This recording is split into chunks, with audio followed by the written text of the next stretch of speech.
ನಿಮ್ಮ ಕೈ ಜೋಡಿಸಿ ಮನವಿ ಮಾಡ್ತೀನಿ. ನಮ್ಮ ಯುವಕರು ಈ ಒಂದು ನಮ್ಮ ಕೇಸರಿ ನಮ್ಮ ಹಿಂದೂ ಸಂಸ್ಕೃತಿಯ ಈ ಒಂದು ಬಟ್ಟೆಯನ್ನು ನನಗೂ ಹೆಗಲ ಮೇಲೆ ಹಾಕಿದ್ದೀರಿ. ಕೈ ಜೋಡಿಸಿ ನಿಮಗೆ ಮನವಿ ಮಾಡ್ತಕ್ಕಂಥ ಕುಟುಂಬಗಳಲ್ಲಿ ನೆಮ್ಮದಿ ಹಾಳು ಮಾಡ್ಕೋಬೇಡಿ.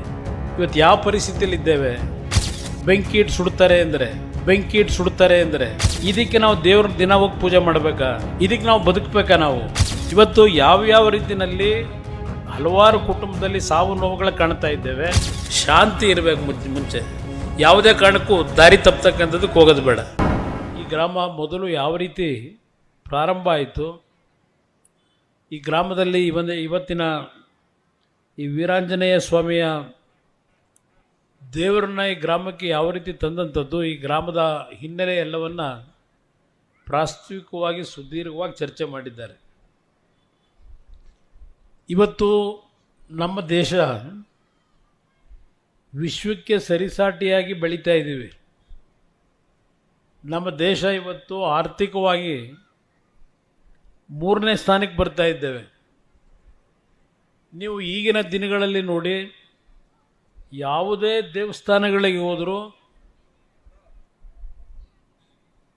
ಜನರಿಂದ ಭಕ್ತರಿಂದ ತುಂಬಿ ತುಳುಕ್ತಾ ಇರ್ತದೆ ದೇವಸ್ಥಾನಗಳು. ದೇವರ ಬಗ್ಗೆ ನಾವು ಎಷ್ಟೇ ದೊಡ್ಡ ಮಟ್ಟದಲ್ಲಿ ಬೆಳೆದರೂ, ಎಷ್ಟೇ ಹಣವಂತರಾದರೂ, ಎಷ್ಟೇ ವಿದ್ಯೆಯನ್ನು ಕಲ್ತಿದ್ರು, ಅಂತಿಮವಾಗಿ ನಾವು ಶರಣಾಗಬೇಕಾದಂಥದ್ದು ದೇವರಿಗೇನೆ. ಕಷ್ಟಗಳು ಬಂದಾಗ ದೇವರೇ ಕಾಪಾಡಪ್ಪ ಅಂತಕ್ಕಂಥ ಪ್ರಾರ್ಥನೆಯನ್ನು ಒಂದು ಸಣ್ಣ ಗ್ರಾಮದಲ್ಲಿರ್ತಕ್ಕಂಥ ಬಡವರು ಗ್ರಾಮಗಳಲ್ಲಿ ಆ ದೇವರ ಪ್ರಾರ್ಥನೆ ಸಲ್ಲಿಸೋದ್ರಿಂದ ಪ್ರಾರಂಭ ಆಗಿ ಇವತ್ತು ತಿರುಪತಿ ವೆಂಕಟರಮಣ ಸ್ವಾಮಿ ಇರ್ಬೋದು, ಅಯೋಧ್ಯೆಯಲ್ಲಿ ಕಟ್ಟಿರ್ತಕ್ಕಂಥ ರಾಮನ ದೇವಸ್ಥಾನಕ್ಕೆ ಹೋಗ್ಬೋದು, ದೊಡ್ಡ ದುಡ್ಡು ಇರ್ತಕ್ಕಂಥವ್ರು ಹೋಗಿ ಅಲ್ಲಿ ದೇವರಿಗೆ ಪ್ರಾರ್ಥನೆ ಸಲ್ಲಿಸ್ತಾರೆ. ನಾನು ಇತ್ತೀಚಿನ ದಿನಗಳ ನಮ್ಮ ಜನರ ಬದುಕಿನ ಬಗ್ಗೆ ನನಗೆ ಭಾಳ ಒಂದು ರೀತಿ ಮನಸ್ಸಿನಲ್ಲಿ ನೋವು ಪಡ್ತೀನಿ ನಾನು. ಕಾರಣ ಇವತ್ತು ಎಲ್ಲ ರೀತಿಯ ಸೌಲಭ್ಯಗಳಿದೆ, ನಮಗೆ ಆರ್ಥಿಕವಾಗಿ ಬೆಳೀತಾ ಇದ್ದೇವೆ. ಪ್ರತಿನಿತ್ಯ ನೀವು ಬಹುಶಃ ಕೆಲವು ಪ್ರಮುಖ ದೊಡ್ಡ ರಸ್ತೆಗಳಲ್ಲಿ ನೋಡಿದ್ರೆ, ವಾಹನ ಸಂಚಾರ ನೋಡಿದ್ರೆ ಯಾರಿಗೂ ಇವತ್ತು ಹಣದ ಕೊರತೆ ಇದೆ ಅಂತಲೂ ಕಾಣಲ್ಲ. ಶನಿವಾರ ಭಾನುವಾರ ಒಂದು ವರ್ಗದ ಜನ ಇದ್ದಾರೆ.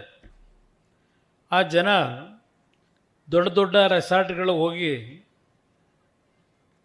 ಆ ಶನಿವಾರ ಭಾನುವಾರ ಕಾಲ ಕಳೆದು ಸೋಮವಾರ ಕೆಲಸಕ್ಕೆ ಮತ್ತೆ ಬರ್ತಕ್ಕಂಥ ದಿನಗಳು ನೋಡ್ತಿದ್ದೇವೆ.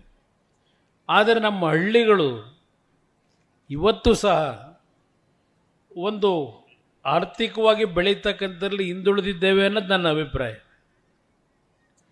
ನಾನೀಗ ಬರಬೇಕಾದ್ರೆ ನಿಮ್ಮ ಊರಿನ ರಸ್ತೆಯಲ್ಲಿ ಒಂದು ಹೆಣ್ಣು ಮಗಳು ಒಂದು ಸಣ್ಣ ಮಗು ಎತ್ಕೊಂಡಿದ್ಲು. ಆ ಮನೆ ಮುಂದ್ಗಡೆ ನಿಂತಿದ್ದನ್ನು ನಾನೇನು ಗಮನಿಸಿದೆ, ಆ ಮನೆಯ ಮುಂದಿನ ನಾಡಂಚುಗಳು ಎಲ್ಲ ಉದುರೋಗಿದೆ. ಆ ಮನೆ ಮುಂದೆ ಹೆಣ್ಮಗಳು ನಿಂತಿದ್ದನ್ನು ನೋಡಿದೆ. ನಾನು ಚಿಂತನೆ ಮಾಡ್ತಕ್ಕಂಥದ್ದು, ಈ ರೀತಿಯ ಕುಟುಂಬಗಳ ಪರಿಸ್ಥಿತಿಗಳು ಪ್ರತಿನಿತ್ಯ ನಾನು ಮನೆಗೆ ಬರ್ತಕ್ಕಂಥ ಜನರಲ್ಲಿ ಕಾಣ್ತೇನೆ. ಒಂದು ಕಡೆ ದೊಡ್ಡ ಶ್ರೀಮಂತಿಕೆ, ಇನ್ನೊಂದು ಕಡೆ ಈ ರೀತಿಯ ಬದುಕು. ಇನ್ನು ನಮ್ಮ ರೇವಣ್ಣವ್ರಿಗೆ ಹೇಳ್ತಾಯಿದ್ರು, ನಮ್ಮ ಮಾಧ್ಯಮದ ಸ್ನೇಹಿತರು ಇದ್ದೀರಿ, M.Tech ತರಿಸಿದ್ದೇನೆ, ಈಗ 19 M.Tech ಸ್ಥಾನಗಳು ಸಿವಿಲ್ನಲ್ಲಿ, ಕಂಪ್ಯೂಟರ್ ಸೈನ್ಸ್ನಲ್ಲಿ ಎಲ್ಲ ಹೇಳ್ತಾಯಿದ್ರು. ಆರ್ಟಿಫಿಷಿಯಲ್ ಇಂಟೆಲಿಜೆಂಟು ಎಲ್ಲ ಇವತ್ತು ಹೊಸಳ್ಳಿ ಅಂತ ಒಂದು ಸಣ್ಣ ಗ್ರಾಮದಲ್ಲಿ ಇವತ್ತು ಆ ಇಂಜಿನಿಯರಿಂಗ್ ಕಾಲೇಜಿನಲ್ಲಿ ಎಲ್ಲ ರೀತಿಯ ಸೌಲಭ್ಯ ಒದಗಿಸ್ತಾ ಇದ್ದೇವೆ ಅಂತೇಳಿ. ಇದೆಲ್ಲ ಒಪ್ತೀನಿ. 1600 ಮಕ್ಕಳು ಓದೋದು ಮಾಡೋದು ಎಲ್ಲ ಸರಿ. ಓದೋದ ಮೇಲೆ ಏನು ಮಾಡ್ತಾ ಇದ್ದಾರೆ, ಇದು ನಮ್ಮ ಪ್ರಶ್ನೆ ಇರ್ತಕ್ಕಂಥದ್ದು. ಪಾಪ ನೀವು ಸಾಲ ಸೂಲ ಮಾಡ್ತೀರಿ, ಅದು ಕಂಪ್ಯೂಟರ್ ಸೈನ್ಸ್ಗೆ ನಾವೇನಾದರೂ ಮೆರಿಟ್ನಲ್ಲಿ ಸೀಟ್ ಸಿಗದೇ ಇದ್ದರೆ ಕಂಪ್ಯೂಟರ್ ಸೈನ್ಸಿಗೆ ಸೇರಿಸಬೇಕು ಅಂದರೆ 40 ಲಕ್ಷ 50 ಲಕ್ಷ ರೂಪಾಯಿ ಕೇಳ್ತಾರೆ. ಮಕ್ಕಳು ಓದಬೇಕು ಅಂತ ಆಸೆ ಪಡ್ತಾರೆ. ನೀವು ಸಾಲ ಸೋಲ ಮಾಡಿ ಆ ಮಕ್ಕಳನ್ನ ಖಾಸಗಿ ಇಂಜಿನಿಯರಿಂಗ್ ಕಾಲೇಜಲ್ಲಿ ಸೇರಿಸ್ತೀರಿ. ರೇವಣ್ಣವ್ರು ಹೇಳಿದಂಥ ರೀತಿಯಲ್ಲಿ ಹೊಸಳ್ಳಿ ಗೌರ್ಮೆಂಟ್ ಕಾಲೇಜಲ್ಲಿ ನಿಮಗೆ ಬಹುಶಃ 17,000 18,000 ಗೊತ್ತಿಲ್ಲ, ಅದು ಎಷ್ಟಿದೆ ಈಗ ಫೀಸು ಅಂತೇಳಿ. ಗೌರ್ಮೆಂಟ್ ಇಂಜಿನಿಯರಿಂಗ್ ಕಾಲೇಜಲ್ಲಿ ಅಲ್ಲಿ ಎಷ್ಟು ಜನಕ್ಕೆ ಸೀಟ್ ಸಿಗುತ್ತೆ? ಲಕ್ಷಾಂತರ ಮಕ್ಕಳು ಪ್ರತಿ ವರ್ಷ ಸೇರ್ತಾರೆ. ಆ ಮಕ್ಕಳು ಖಾಸಗಿ ಇಂಜಿನಿಯರಿಂಗ್ ಕಾಲೇಜ್ಗೆ ಹೋದರೆ ಇವತ್ತು 50 ಲಕ್ಷದಿಂದ 1 ಕೋಟಿವರೆಗೆ ಖರ್ಚು ಮಾಡಿಸ್ತೀರಿ. ಮನೆ ಮಠ ಎಲ್ಲ ಮಾರ್ತೀರಿ ಆ ಮಕ್ಕಳಿಗೋಸ್ಕರವಾಗಿ, ಜಮೀನು ಮಾರ್ತೀರಿ. ಆ ಮಕ್ಕಳು ಓದಿದ ಮೇಲೆ ಕೆಲಸ ಸಿಗಲ್ಲ. ಕೆಲಸ ಸಿಕ್ಕಿದ್ರು ತಂದೆ ತಾಯಂದ್ರೂ ಮರೀತಾರೆ. ಯಾವ ರೀತಿ ನಾವು ಬಂದು ಅಂತಕ್ಕಂಥ ಯೋಚನೆ ಮಾಡಲ್ಲ. ಇವತ್ತು ನೀವು ಬೆಳಗ್ಗೆ ಇದ್ದರೆ ಆ ಟಿ ವಿ ಹಾಕ್ಬಿಟ್ರೆ ನಮ್ಮ ಯುವಕರು ನೀವೆಲ್ಲ ಜೈ ಶ್ರೀರಾಮ್ ಅಂದ್ರಿ, ನಿಜಕ್ಕೂ ನಿಮ್ಮನ್ನು ಮೆಚ್ಕೊತೀನಿ. ಆ ಜೈ ಶ್ರೀರಾಮ್ ರಾಮ್ ಅಂತೇಳಿ ರಾಮನ ಏನು ಭಜನೆ ಮಾಡ್ತಾ ಇದ್ದೀರಿ.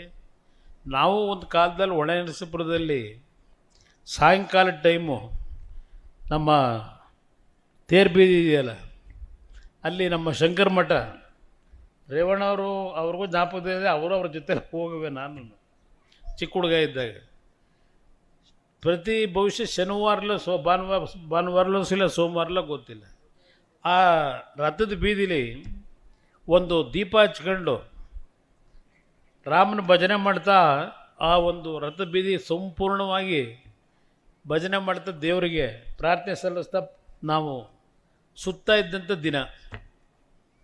ನಾವದು ಯಾವುದನ್ನು ಮರ್ತಿಲ್ಲ.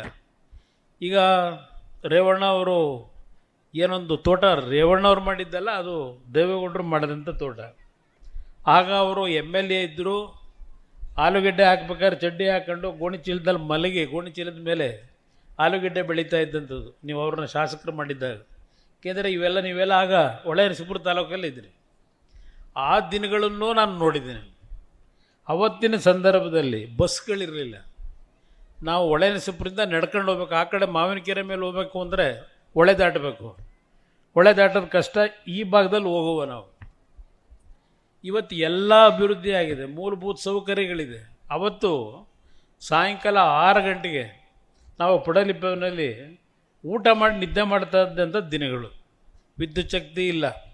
ಆಗ ನಮ್ಮ ಸೀಮೆಣ್ಣೆ ಬುಡ್ಡಿ, ಅದು ಹಳೆ ಬಟ್ಟೆ, ಅದನ್ನು ಎಣ್ಣೆಲಿ ಹಚ್ಚಿ ಆ ಗ್ಲಾಸಲ್ಲಿ ಹಾಕಿ ಅಲ್ಲಿ ಸೀಮೆಣ್ಣೆ ತುಂಬಿಬಿಟ್ಟು ಬೆಂಕಿ ಹಚ್ಕೊಂಡು ಬೆಳಕು ಕಾಣುವು. ಅಂಥ ದಿನಗಳು ಇವತ್ತು ನಮ್ಮಲ್ಲಿ ನಮ್ಮ ಮಕ್ಕಳು ನೋಡೋಕ್ಕೆ ಸಾಧ್ಯ ಇಲ್ಲ. ಈಗೆಲ್ಲ ಅಭಿವೃದ್ಧಿ ಕಂಡಿದ್ದೀವಿ, ರಸ್ತೆಗಳು, ಕುಡಿಯೋ ನೀರಿನ ವ್ಯವಸ್ಥೆ. ಇವತ್ತು ಈ ಬಾಟ್ಲು ನೀರಿಟ್ಟಿದ್ದೀರಲ್ಲ, ಇದು ಕುಡಿದ್ರೂ ಗ್ಯಾರಂಟಿ ಇಲ್ಲ. ಈ ಬಾಟ್ಲಲ್ಲಿ ಇಟ್ಟಿರೋ ಮಿನರಲ್ ನೀರು ಕುಡಿದ್ರೂ ಆ ನೀರು ಒಳ್ಳೆಯದೋ ಕೆಟ್ಟದ್ದೋ ಗೊತ್ತಿಲ್ಲ ನಮಗೆ.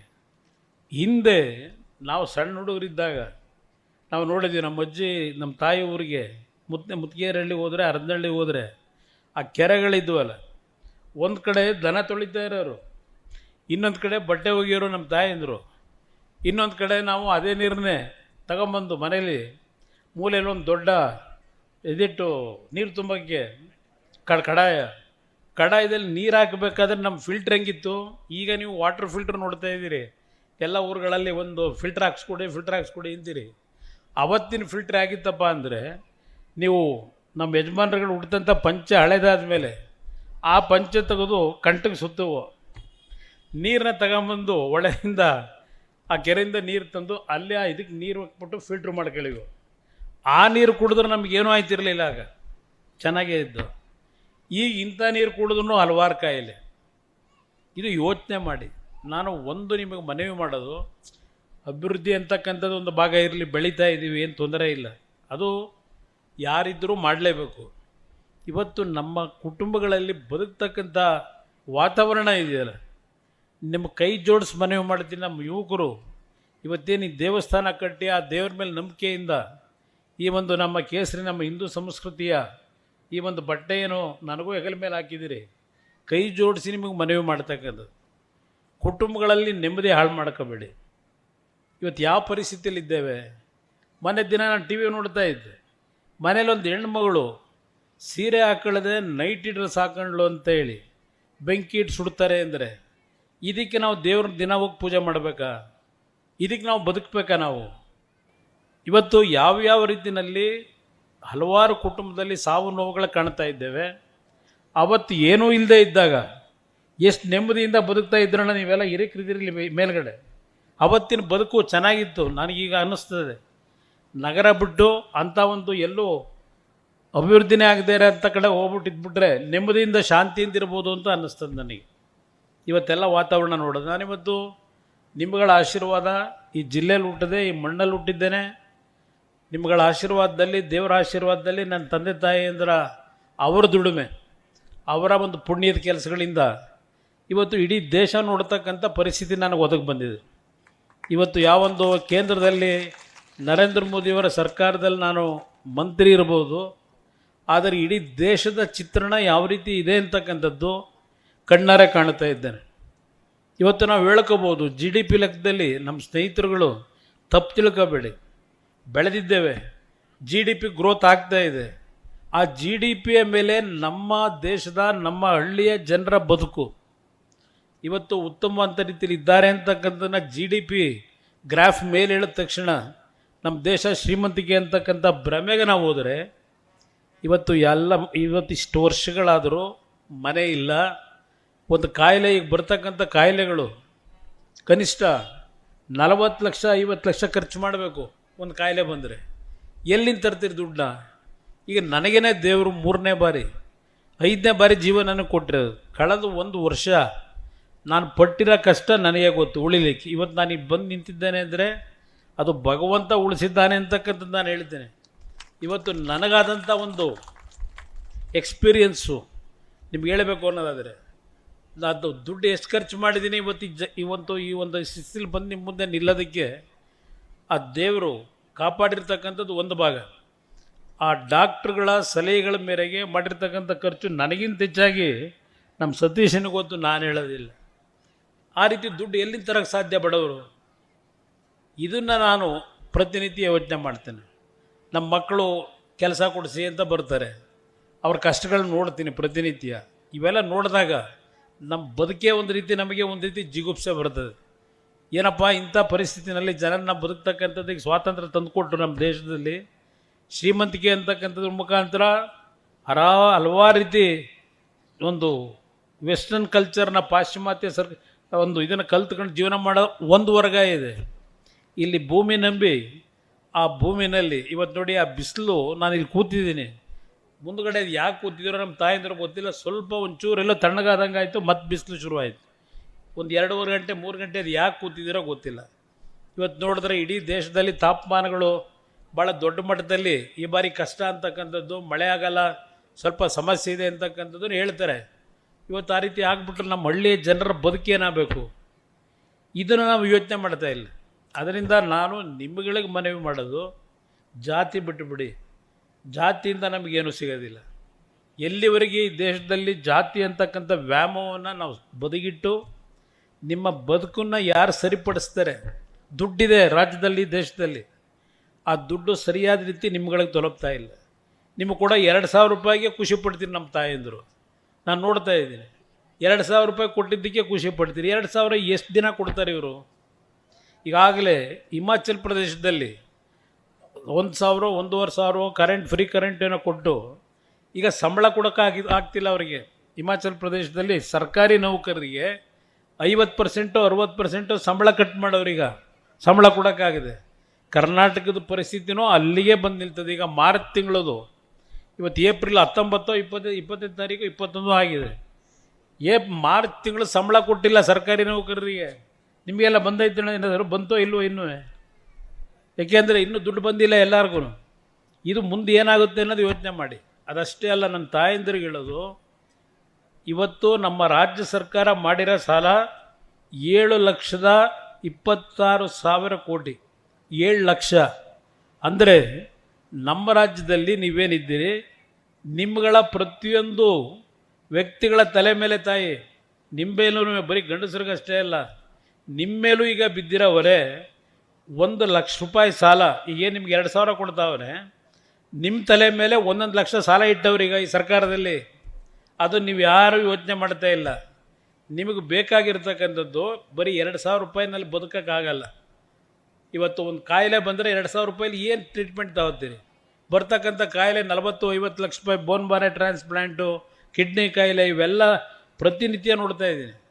ಅದರಿಂದ ನಾನು ನಿಮ್ಮಗಳಿಗೆ ನೀವು ಮೊದಲಿಂದಲೂ ರೇವಣ್ಣ ಅವ್ರನ್ನ ಪ್ರೀತಿಸಿದ್ದೀರಿ, ದೇವೇಗೌಡರನ್ನ ಪ್ರೀತಿಸಿದ್ದೀರಿ, ದೇವೇಗೌಡರ ಹೆಸರಿನಲ್ಲಿ ಪಾಪ ಇಲ್ಲೆಲ್ಲ ನೀವು ಸಹಾಯ ಮಾಡಿದ್ದೀರಿ, ಬಿಟ್ಕೊಟ್ಟಿಲ್ಲ. ಇವತ್ತು ಈ ಮಟ್ಟಿಗೆ ನಾವೇನಾದರೂ ಬರಬೇಕಾದ್ರೆ, ನಾನು ಸ್ವಲ್ಪ ಹಾಸನ ಜಿಲ್ಲೆ ರಾಜಕೀಯದ ಒಡನಾಟ ಕಡಿಮೆ, ನನ್ನ ಸ್ವಲ್ಪ ಅಲ್ಲಿ ಬೆಂಗಳೂರು ಸುತ್ತಮುತ್ತ ಏನೋ ಭಗವಂತನಿಚ್ಛೆ ನಾನು ರಾಜಕೀಯಕ್ಕೆ ಬರಬೇಕು ಅಂತ ಇದ್ದಾನಲ್ಲ, ಕೆಲವರು ಎಳ್ಕೊಂಡು ಹೋದರು. ಅಲ್ಲೇನೋ ನನ್ನದೇ ಆದಂಥ ರೀತಿಯಲ್ಲಿ ಏನೋ ಕೆಲಸ ಮಾಡ್ತಾಯಿದ್ದೀನಿ.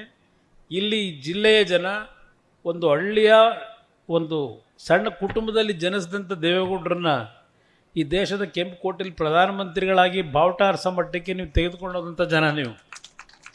ನಿಮ್ಮ ಋಣದ ಭಾರ ನಮ್ಮ ತಲೆ ಮೇಲಿದೆ. ದೇವೇಗೌಡರು ಸಂಪೂರ್ಣವಾಗಿ ಇವತ್ತು ಈ ರಾಜ್ಯದಲ್ಲಿ, ದೇಶದಲ್ಲಿ ಅವರ ಕನಸೇನಿತ್ತು ಅದನ್ನು ಸಂಪೂರ್ಣಗೊಳಿಸ್ಲಿಕ್ಕಾಗಿಲ್ಲ. ಬಹುಶಃ ನಾನೀಗ 5ನೇ ಬಾರಿ ಏನು ಉಳಿದು ನಿಮ್ಮ ಮುಂದೆ ಬಂದು ನಿಂತಿದ್ದೇನೆ, ಹಲವಾರು ಸಮಸ್ಯೆಗಳನ್ನ ಎದುರಿಸಿ. ಬಹುಶಃ ಭಗವಂತ ನನ್ನ ಉಳಿಸಿರ್ತಕ್ಕಂಥದ್ದು ಆ ದೇವೇಗೌಡರ ಕನಸೇನಿತ್ತು ಅದನ್ನು ನನಸು ಮಾಡಬೇಕು ಅಂತೇಳಿ ಒಂದು ಪುನರ್ಜನ್ಮ ಮತ್ತೆ ಕೊಟ್ಟಿದ್ದಾನೆ ನನಗೆ. ನನ್ನ ಜೀವನ ಇರೋದು ಈ ದೇಶದ, ಈ ರಾಜ್ಯದ ಕಡು ಬಡವರು ಯಾರಿದ್ದಾರೆ ಅವರಿಗೆ ಸಂಪೂರ್ಣವಾಗಿ ನನ್ನ ಜೀವನ ಮೀಸಲಿಟ್ಟಿದ್ದೇನೆ. ಇವತ್ತು ಬೆಳಗ್ಗೆ ಒಂದು ಘಟನೆ ನಡೀತು. ನನ್ನ ಮಾಧ್ಯಮದ ಸ್ನೇಹಿತರಿದ್ದೀರಿ.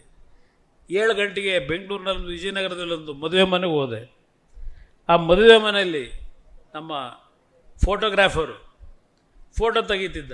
ಸರಿ, ನಾನು ಮತ್ತದೆಲ್ಲ ಮುಗಿಸ್ಕೊಂಡು ಹೊರಗಡೆ ಹೊರಡಬೇಕಾದ್ರೆ ನನ್ನ ಫೋಟೋ ತೆಗೆಸ್ಕೊಳ್ಳೋದಕ್ಕೋಸ್ಕರ ನಮ್ಮ ಯುವಕರು ಮೈ ಮೇಲೆ ಬಿದ್ದೇನು ಬರ್ತಿದ್ರು.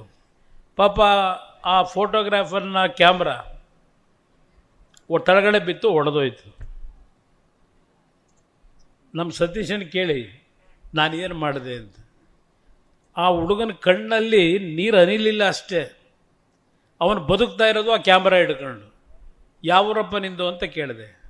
ಮೈಸೂರಿಂದ ಬಂದಿದ್ದೀನಣ್ಣ ಇವತ್ತು ಈ ಮದುವೆ ಫೋಟೋ ತೆಗಿಯೋದಕ್ಕೆ ಅಂತ. ಕ್ಯಾಮ್ರಾ ಛಿದ್ರ ಆಗಿದೆ. ಏನು ಮತ್ತು ಬದುಕಕ್ಕೆ ಏನು ಮಾಡ್ತೀವೋ, ಏನಾಗೋಯ್ತು, ಏನು ಖರ್ಚಾಗುತ್ತೆ? ಇಲ್ಲ, 75,000 ರೂಪಾಯಿ ಮಿನಿಮಮ್ ಬೇಕು, ನನ್ನ ಬದುಕಿಂಗ್ ಆಗ್ಬಿಟ್ಟಿದೆ, ಕ್ಯಾಮ್ರಾ ಹೊಡೆದೋಯ್ತಲ್ಲ ಅಂತ ಅವ್ನು ಮಾತಾಡೋಕ್ಕಾಗದೆ ಶಾಕ್ ಆದನು. ಶನಿವಾರ ಬೆಳಗ್ಗೆ ಬಾ ಮನೆಗೆ ಅಂತ.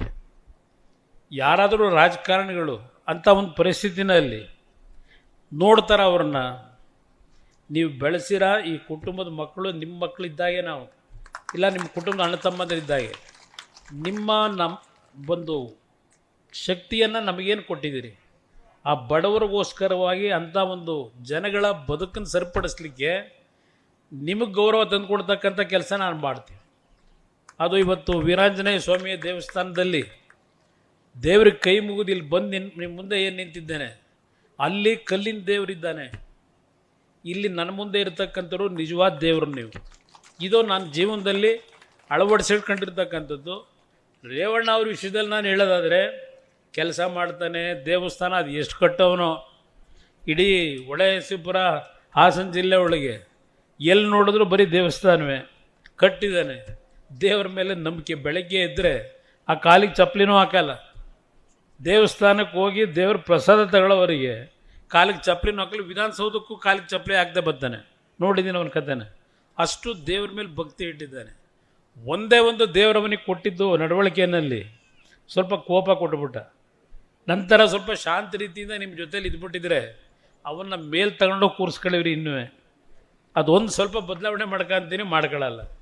ಹುಟ್ಟು ಕೂಡ ನಾವು ಏನು ಮಾಡೋದು, ಎಲ್ಲರಿಗೂ ಸ್ವಲ್ಪ ರೇಗೋದು ಸ್ವಲ್ಪ ಕೆಲವರಿಗೆ ಬೇಜಾರಾಗ್ಬೋದು. ಆದರೆ ಅವನ ಹೃದಯದಲ್ಲಿ ಶುದ್ಧವಾಗಿರ್ತಾನೆ, ನನ್ನ ಅಭಿಪ್ರಾಯದಲ್ಲಿ. ಅದರಿಂದ ದಯವಿಟ್ಟು ಬೆಳೆಸಿದಿರಿ. ನಾನು ಒಂದು ಮಾತು ಹೇಳ್ತೀನಿ, ಇವತ್ತು ಈ ರಾಜ್ಯಕ್ಕೆ ಹಲವಾರು ರೀತಿಯಲ್ಲಿ ದೇವೇಗೌಡರ ಕನಸೇನಿತ್ತು ತರ್ತಕ್ಕಂಥದ್ದು ಭಾಳ ದೂರ ಇಲ್ಲ. ನಿಮ್ಗೆ ಈ ಜಿಲ್ಲೆಯ ಗೌರವವನ್ನು ಉಳಿಸ್ಕೊಡ್ತೀವಿ. ನಮ್ಮ ಮೇಲೆ ವಿಶ್ವಾಸ ಇಡಿ. ಆ ಭಗವಂತ ನಿಮ್ಗೆ ಒಳ್ಳೇದು ಮಾಡಲಿ. ಕೊನೆಗೊಂದು ಹೇಳೋದು, ನಾನು ಏನು ಹೇಳೋದ್ನಲ್ಲ, ದಯವಿಟ್ಟು ನನ್ನ ತಾಯಂದಿರು, ನನ್ನ ಹಿರಿಯರು, ನಮ್ಮ ಯುವಕರಿಗೆ ಕುಟುಂಬದಲ್ಲಿ ನೆಮ್ಮದಿಯಿಂದ ಬದುಕಿ. ಯಾವುದೇ ಕಾರಣಕ್ಕೂ ಒಂದು ಕ್ಷಣ ನೀವು ಮೈ ಮರೆತು ಕೆಟ್ಟ ಭಾವನೆಯನ್ನು ಮೂಡಿಸ್ಕೊಂಡು ಕುಟುಂಬಗಳು ನಾಶ ಆಗಬಾರ್ದು. ಒಳ್ಳೆಯ ಬದುಕನ್ನು ಕಾಣಿ. ಒಂದು ಕಾಲದಲ್ಲಿ ನಾವೆಲ್ಲ ಮನೇಲಿ 20 ಜನ 25 ಜನ ಇದ್ದರೆ ಆಗೇನು ಟೇಬಲ್ಲು ಇಲ್ಲ, ಚೇರು ಇಲ್ಲ. ಊಟಕ್ಕೆ ಕೂತ್ರೆ ಎಲ್ಲ ಕೂತ್ಗಳಿವು. ನಾಯಿ ಮುಂದ್ಗಡೆ ಒಂದು ಕೂತಿರೋದು, ಒಂದು ರಾಗಿ ಗುಕ್ನ ಅದಕ್ಕೆ ಹೆಸರು ತಿನ್ನೋದು. ಆ ರೀತಿಯ ಬದುಕನ್ನು ಕಂಡ್ಕೊಂಬಂದವ್ರು ನಾವು. ಇವತ್ತು ಆ ಒಂದು ಬದುಕು ನಿಮ್ಮ ಪ್ರತಿ ಕುಟುಂಬದಲ್ಲಿ ಶಾಂತಿ ಇರಬೇಕು. ಮುಂಚೆ ಯಾವುದೇ ಕಾರಣಕ್ಕೂ ದಾರಿ ತಪ್ಪತಕ್ಕಂಥದ್ದಕ್ಕೆ ಹೋಗೋದು ಬೇಡ. ಆ ಒಂದು ಮನವಿಯನ್ನು ನಿಮ್ಮೆಲ್ಲರಿಗೆ ಮಾಡ್ತೀನಿ. ನಿಮ್ಮೆಲ್ಲರಿಗೆ ಈ ಒಂದು ಕಾರ್ಯಕ್ರಮಕ್ಕೆ ನನಗೆ ಬರಲೇಬೇಕು ಅಂತ ಊರಿನ ಎಲ್ಲ ಮುಖಂಡರು ಹಿರಿಯರು ನನ್ನೇನು ಬರ್ಮಾಡ್ಕೊಂಡಿದ್ದೀರಿ. ನಿಮ್ಮ ಪ್ರೀತಿ ವಿಶ್ವಾಸಕ್ಕೆ ನಾನು ತಲೆ ಬಾಗ್ತೀನಿ. ನಿಮ್ಮೆಲ್ಲರಿಗೂ ನನ್ನ ನಮಸ್ಕಾರ. ಎಲ್ರಿಗೂ ಮತ್ತೆ ನಮಸ್ಕಾರ. ಒಳ್ಳೆಯದಾಗಲಿ ಎಲ್ಲರಿಗೂ.